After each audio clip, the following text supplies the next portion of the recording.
A paz de nosso Senhor e Salvador Jesus Cristo. Vai tudo bem com vocês, meus irmãos?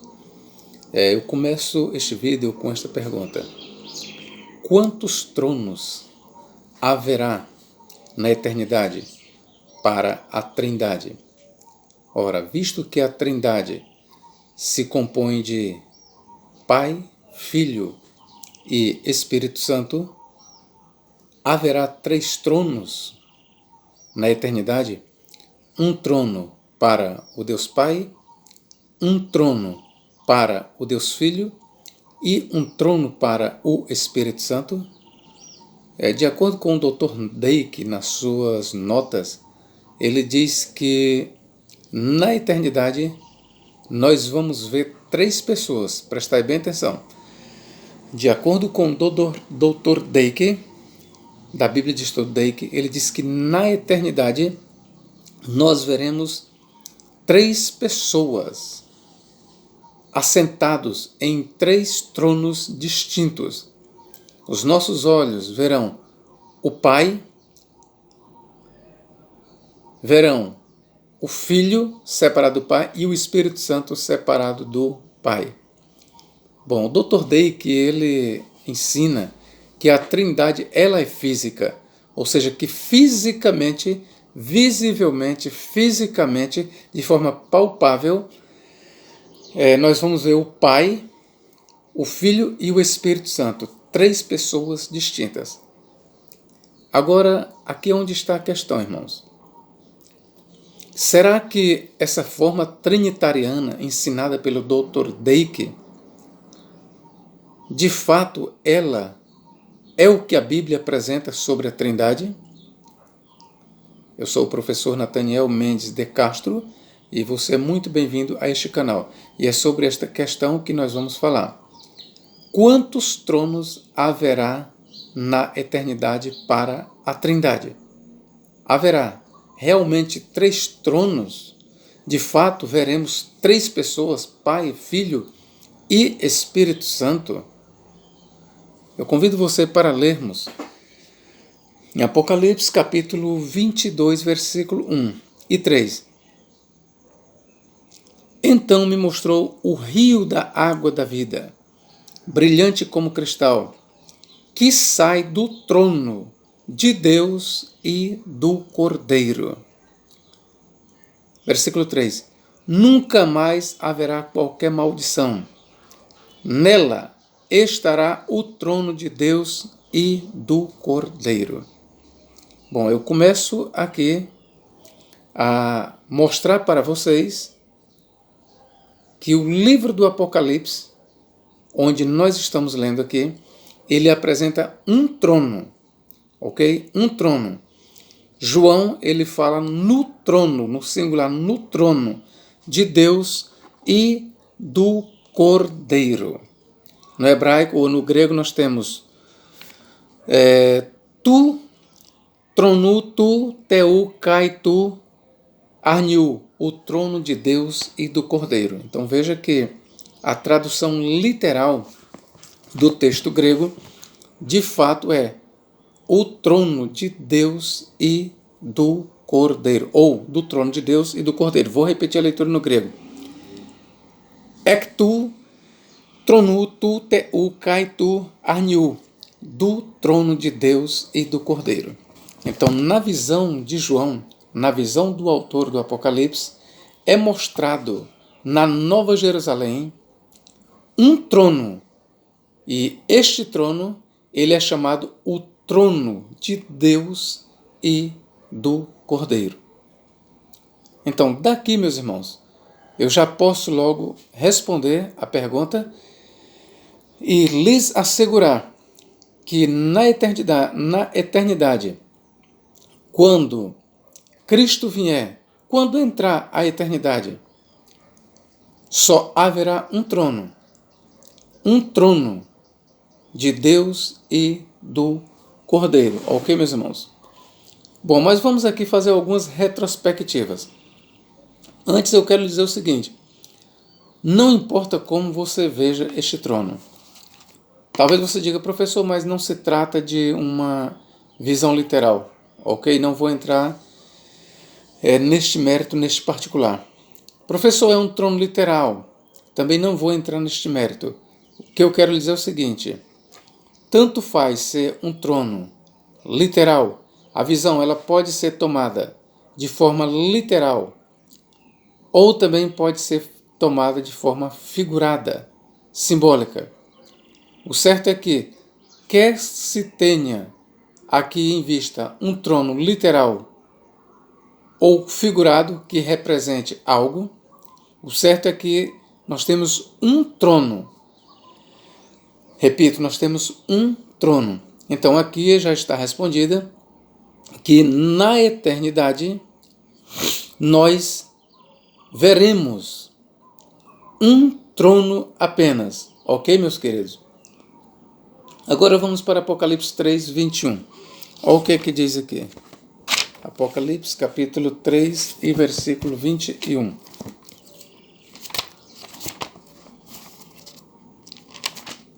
Vamos lá. Apocalipse capítulo 3 e versículo 21, o que diz? Ao que vencer, promessa ao vencedor, ao que vencer, lhe concederei que se assente comigo no meu trono. No trono de quem? De Cristo. Que se assente comigo no meu trono, assim como eu venci e me assentei com meu Pai no seu trono. Ora, meus queridos, a partir desta leitura aqui, nós já podemos perceber e afirmar que o trono de Cristo é o trono do Pai. E o trono do Pai é o trono de Cristo. Então, quando Cristo foi elevado aos céus, ele tomou assento no trono de Deus, no trono do Pai. E o trono de Deus é o trono de Cristo. Então, tanto faz Cristo dizer meu trono, como o trono de meu Pai, ele está falando do mesmo trono, do mesmo poder. Repito aqui, não importa se você entenda um trono literal, ou simbólico, ou figurado. Você é quem vai escolher. O certo é que está em foco um trono, no singular, um. Eu quero ler aqui ainda para você, Apocalipse capítulo 12. Não vou usar tantas passagens para não te cansar. Apocalipse capítulo 12, versículo 5.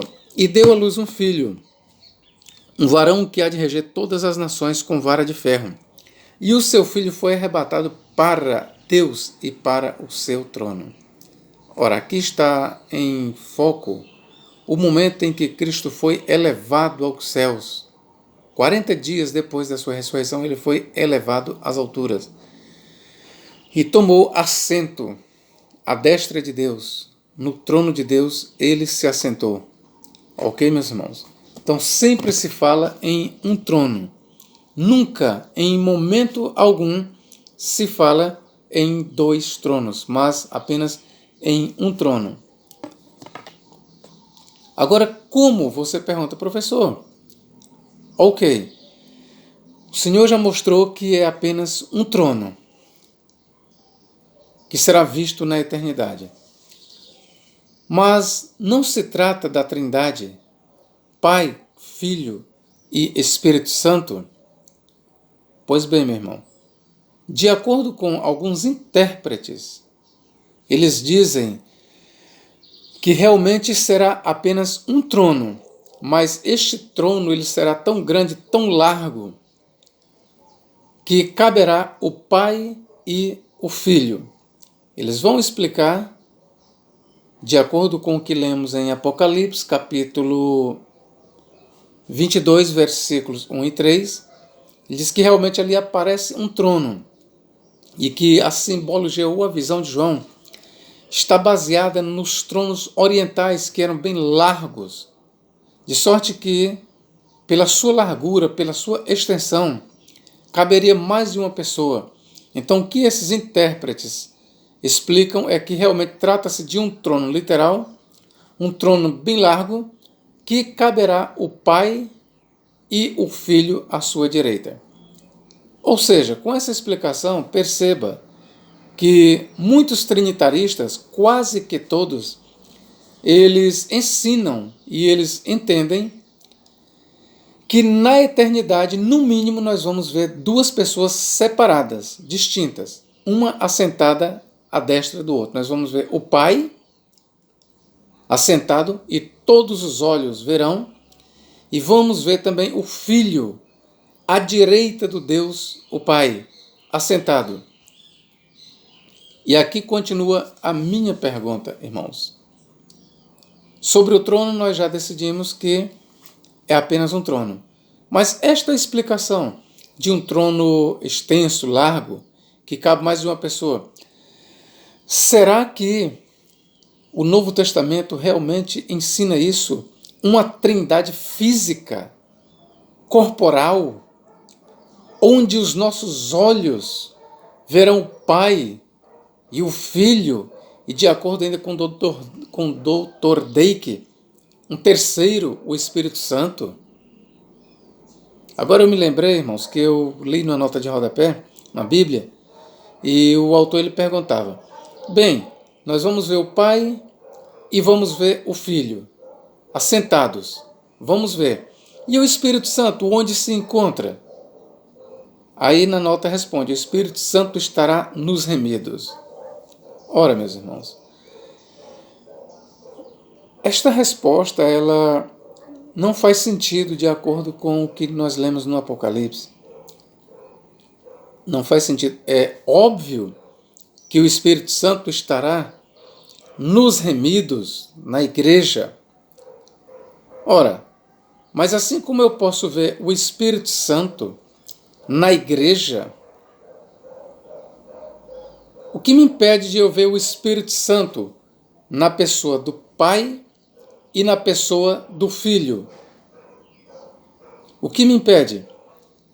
Pois daqui eu começo a lhe dizer que assentado no trono, eu vou logo ser muito claro para você, nós vamos ver Deus, vamos ver o Pai, vamos ver o Filho, vamos ver o Espírito Santo, vamos. Mas como é que nós vamos ver esses três? Nós vamos ver os três em um, no Filho. Eu quero lhes dizer, meus irmãos, que antes da encarnação de Cristo, Deus nunca foi visto por ninguém. Eu quero trazer isto à sua memória. Quero ler algumas passagens aqui, ok? Que já é do seu conhecimento, mas eu vou ler aqui. Antes da encarnação de Cristo, Deus, ele subsistia, ou melhor, o Cristo, o Logos, ele subsistia como? Na forma de quem? No princípio era o Logos, e o Logos estava com Deus, e o Logos era Deus. Versículo 14. E o Logos se fez carne. E o Logos é Deus, veja. E o Logos divino, Deus se fez carne e habitou entre nós. Essa mesma palavra é dita por Paulo em 1 Timóteo 3,16. Deus se manifestou em carne. Repito, Deus se manifestou em carne. E alguns dizem que o Filho, ele aparecia nas páginas do Antigo Testamento como o anjo de Yahvé, como o anjo do Senhor. Isso foi criado por Justino, o mártir, que morreu no ano de 165. Na verdade é que quando o Novo Testamento apresenta o Filho nas páginas do Antigo, ele apresenta o Filho como Deus, como o Senhor, como o Criador de todas as coisas. E olha o que João 18 diz. Deus nunca foi visto por alguém. O Filho unigênito, outros textos gregos diz, o Deus unigênito, veja, de acordo com uma variante textual do Novo Testamento grego, diz, o Deus unigênito que está no seio do Pai, este o fez conhecer. Então, meus irmãos, Cristo, antes de ele se encarnar, ele não era visto. Assim como se argumenta, o Pai não era visível, o Espírito Santo não era visível, o Filho também não era visível.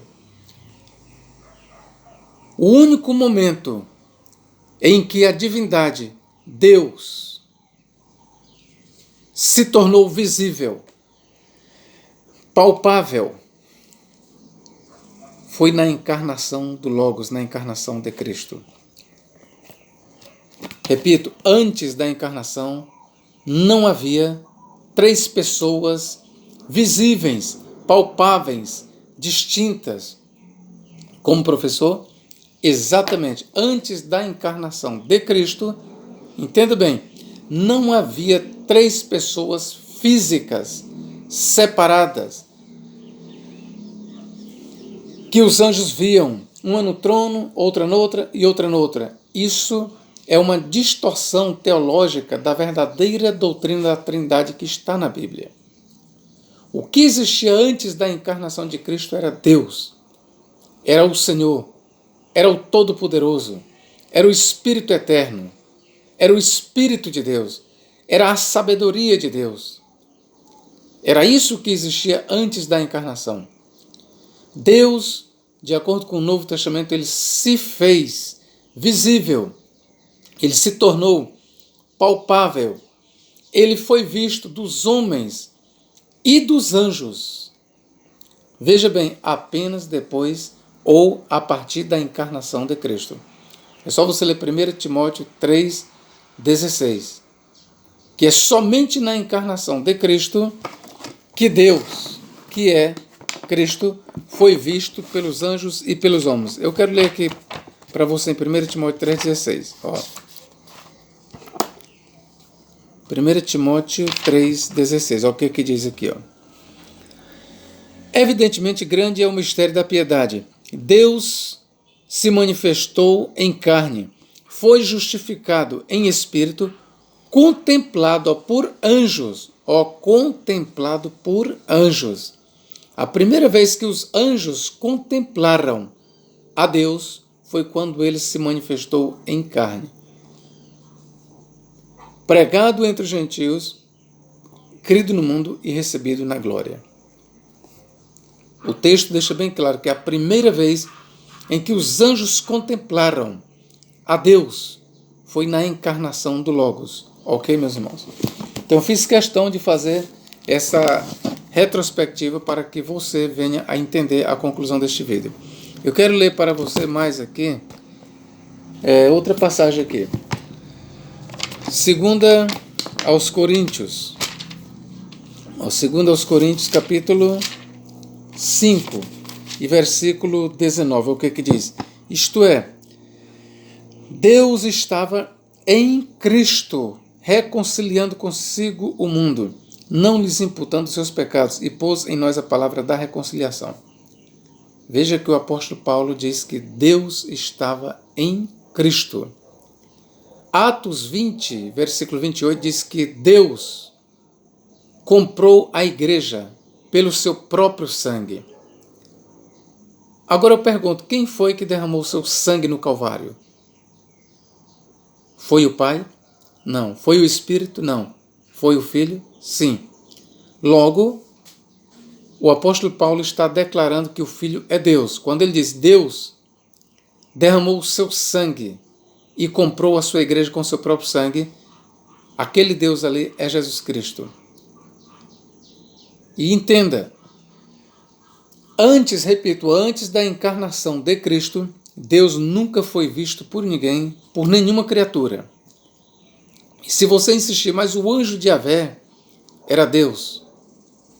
Ok? Vou assinar embaixo. E vou usar o argumento de Santo Agostinho. Era a Trindade. Se o anjo de Yahvé era uma manifestação visível, física de Deus, aí eu pergunto para você, no Antigo Testamento, eu estou usando aqui o argumento de Santo Agostinho. Agora me mostre qual dos três ali era o anjo de Yahvé. Era o Pai? O texto não diz. Logo você não pode negar que o anjo de Yahvé era o Pai, porque o texto não diz da Trindade quem era. Era o Filho? O texto não diz que o anjo de Yahvé era o Filho. Já disse para vocês, isso é uma interpretação criada por Justino Mártir. Ok? O texto não diz que o anjo de Yahvé era o Filho. O anjo de Yahvé era o Espírito Santo?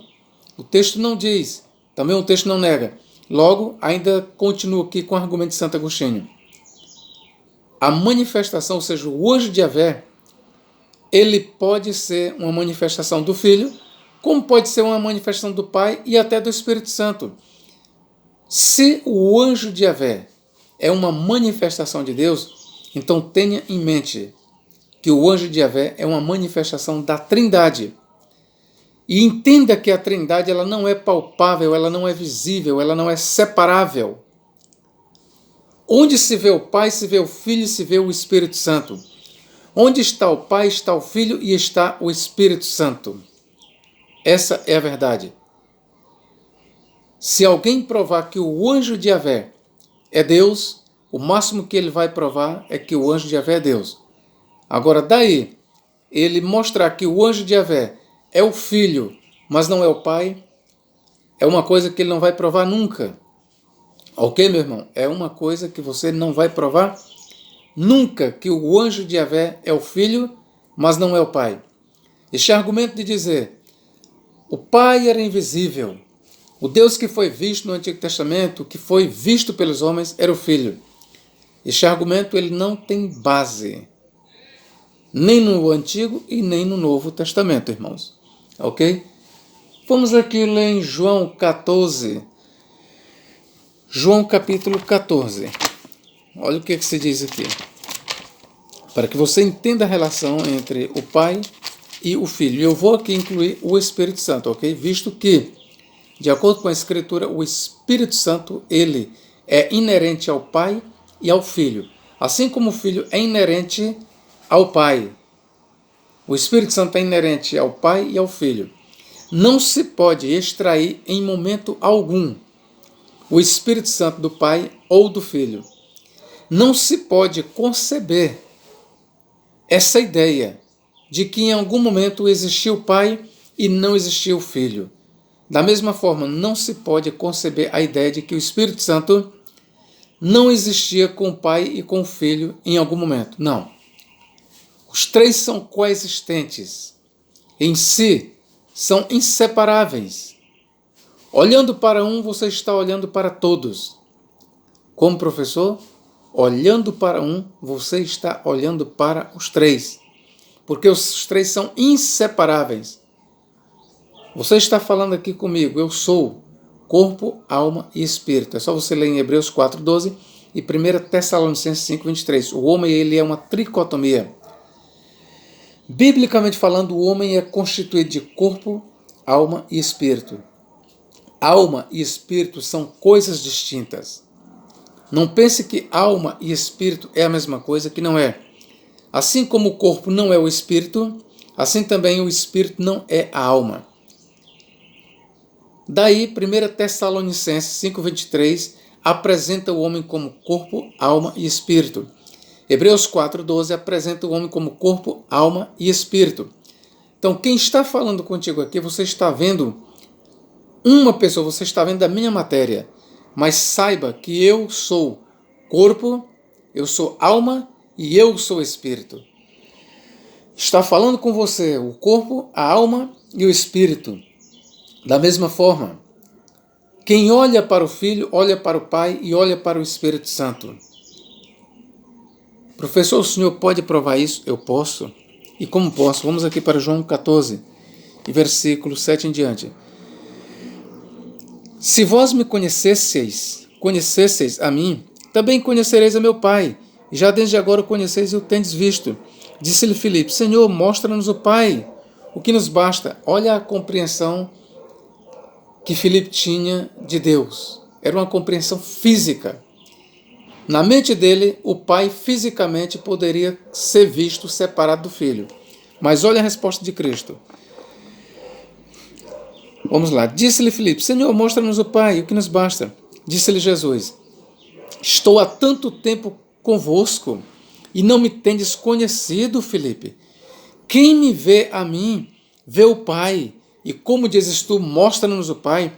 Não crês tu que eu estou no Pai e que o Pai está em mim? As palavras que eu vos digo, não as digo de mim mesmo, mas o Pai que está em mim é quem faz as obras. Crede-me que eu estou no Pai e o Pai em mim. Crede-me, ao menos por causa das mesmas obras.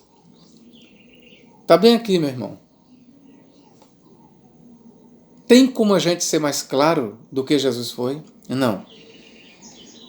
Não sou eu, mas é Jesus Cristo quem está declarando, quem declarou. Eu estou no Pai e o Pai está em mim. Foi Cristo quem disse, estou há tanto tempo convosco que não me tendes conhecido.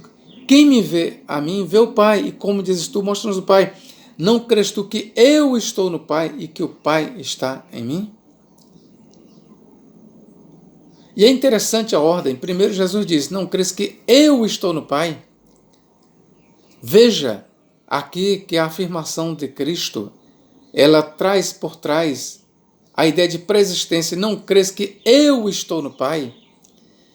Quando Cristo diz, eu estou no Pai, isso inclui o seu passado antes da encarnação. Não crês que eu estou no Pai e que o Pai está em mim? Ora, irmãos, vamos entender. Estas palavras de Cristo, elas não correspondem apenas àquele momento que ele estava falando. Não. Estas palavras, não crês que eu estou no Pai e que o Pai está em mim? Isso é uma verdade desde toda a eternidade. E isso será uma verdade para toda a eternidade. Ok, meus irmãos? Então, o que nós temos quando você for perguntado na eternidade, nós vamos ver o Pai, o Filho e o Espírito Santo? Vamos. Assim como os discípulos olhavam para Cristo, estavam vendo o Pai e estavam vendo o Espírito Santo. Eu estou incluindo aqui o Espírito Santo, porque o Espírito Santo, ele está no Pai e no Filho. Não existe Pai sem Espírito Santo, assim como não existe Filho sem Espírito Santo. É por isso que o Espírito, ele é chamado Espírito de Deus, outras vezes é chamado Espírito de Cristo. Por quê? Porque o Espírito, ele faz parte do Pai e do Filho. Então não existe Deus Pai sem Espírito, assim como não existe Deus Filho sem Espírito. Não existe, irmãos. Então quando Cristo diz, eu estou no Pai, entenda, eu e o meu Espírito, que é o Espírito Santo, estamos no Pai. E o Pai e o seu Espírito, que é o Espírito de Deus, está em mim. Nisso nós temos a Trindade, irmãos. Nós temos a Trindade. Ok? Então, respondida esta pergunta, nós vamos, então, para um outro texto. Professor, mas aí você já mostrou que haverá só um trono. E já está claro que nós, na eternidade, veremos apenas uma pessoa. Biblicamente é isso, irmãos. A ideia de que veremos três pessoas separadas, distintas, isso não é bíblico, isso é triteísmo, irmãos. Entenda. Se fosse verdade que na eternidade nós veríamos o Pai e o Filho ao seu lado e o Espírito Santo, ou do lado do Pai ou do lado do Filho, isso chama-se triteísmo, isso é politeísmo. Conceber a Trindade em termos físicos, palpáveis, conceber o Pai como que separado do Filho e do Espírito Santo, isso é triteísmo, isso é politeísmo crasso, puro. A Bíblia não ensina isso. Se a Bíblia descrevesse a Trindade em termos físicos, como Dake traça, e os mormons também, eles creem numa Trindade física, o que não passa de um politeísmo. Se a Bíblia Sagrada descrevesse Deus assim, na verdade nós seríamos triteístas, nós seríamos politeístas. É por isso que os judeus, eles dizem que os cristãos são idólatras, são politeístas, adoram três deuses. Mas por quê? De quem é a culpa? A culpa são da maioria dos cristãos que não entendem o mistério da Trindade e pintam o Deus Trino em termos físicos. Não entendem que a Trindade, o Pai, o Filho e o Espírito Santo, são distintos, mas são inseparáveis. Não se pode olhar para o Filho sem não se ver o Pai. E não se pode olhar para o Pai sem não se ver o Espírito Santo. Esta é a verdade, irmãos. Quem olha para o Filho está olhando para o Pai, está olhando para o Espírito Santo. É assim que devemos entender a Trindade. Professor, quer dizer que na eternidade a igreja adorará somente a Cristo? Não, Senhor. Quem lhe disse isso? A igreja adorará o Pai, o Filho e o Espírito Santo. Agora, se você me perguntar quem será visto na eternidade, quem foi que se encarnou? Foi o Pai? Não. Foi o Espírito? Não. Foi o Filho? Sim. Então, será o Logos. E o Logos é o quê? Ele é Deus, irmãos. Nós só veremos uma pessoa, fisicamente falando, nós só veremos uma pessoa. Quem se assentará no trono para julgar? Você pergunta, professor, quem se assentará no trono para julgar? É o Pai ou é o Filho? É o Pai no Filho. João 5, 22, eu quero ler aqui para você.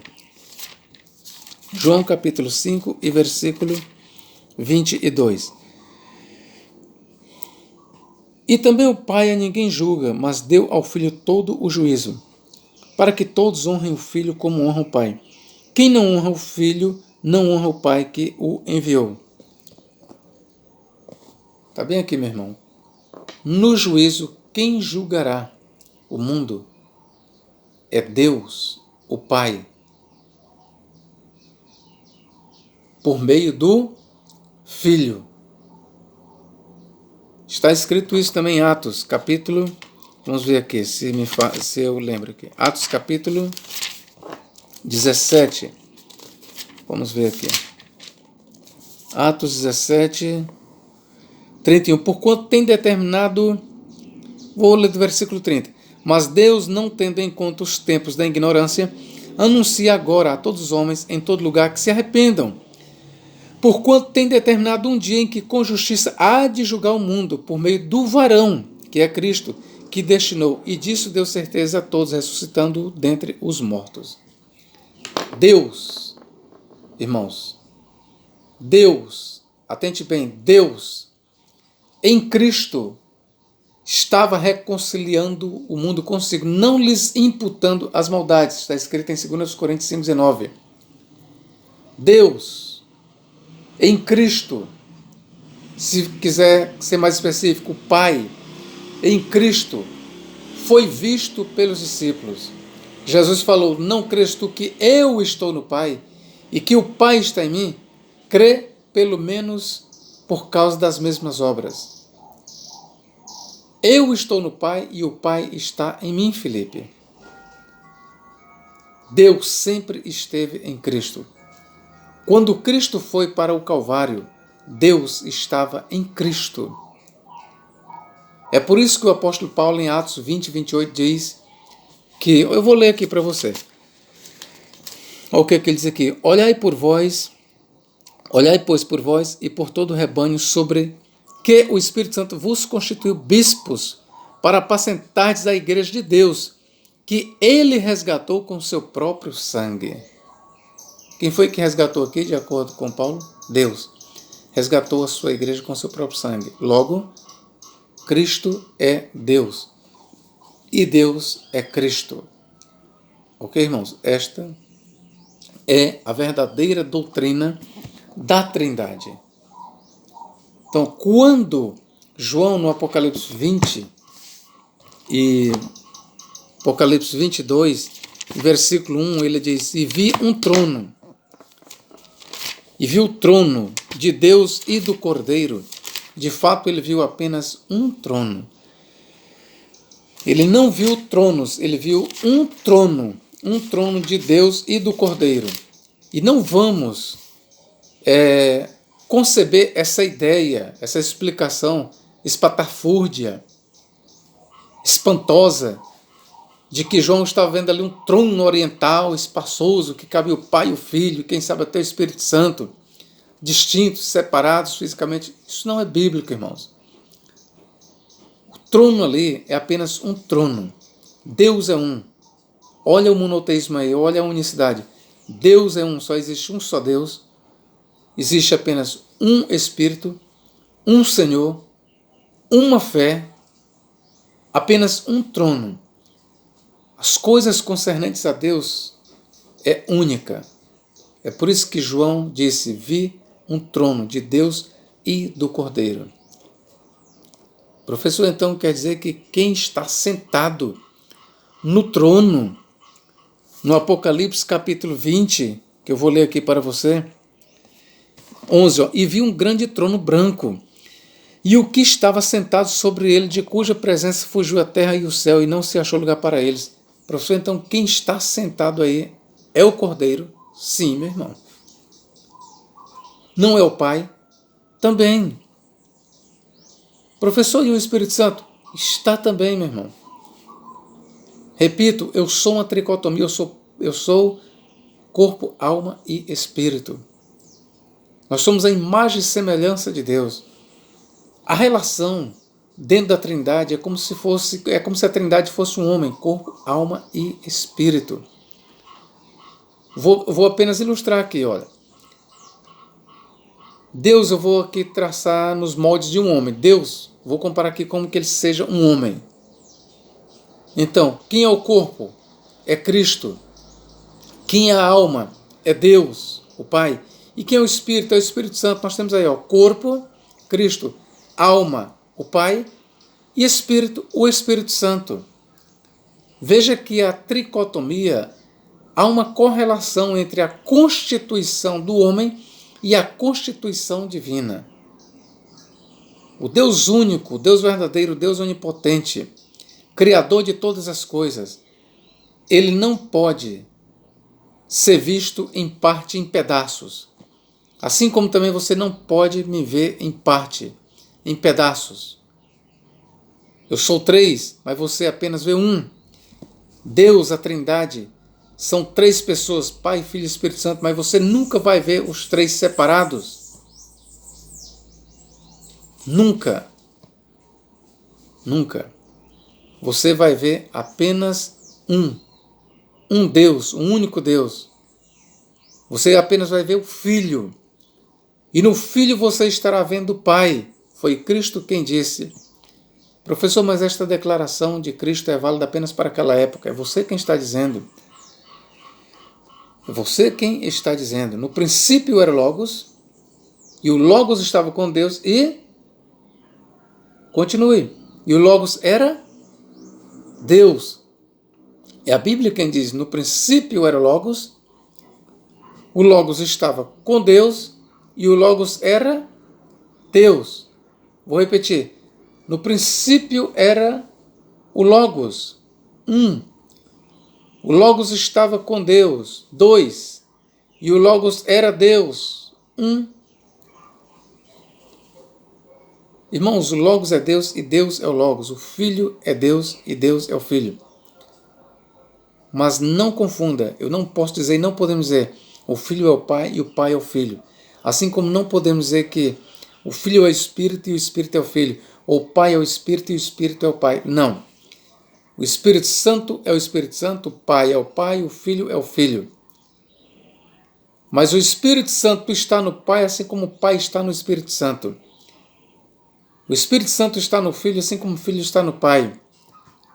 De forma que, quando vemos o Pai, vemos a Trindade. Ou melhor, quando vemos o Filho, vemos o Pai. Foi ele quem disse, não crês tu que eu estou no Pai, que o Pai está em mim? Quem vê a mim, vê o Pai. E como dizes tu, mostra-nos o Pai. Não sou eu, irmão, é a Bíblia quem diz. Quem olha para o Filho, olha para o Pai. Isso é a verdadeira doutrina da Trindade. Ok, meu irmão? Que Deus em Cristo nos guarde e nos abençoe agora e para todos sempre. Amém.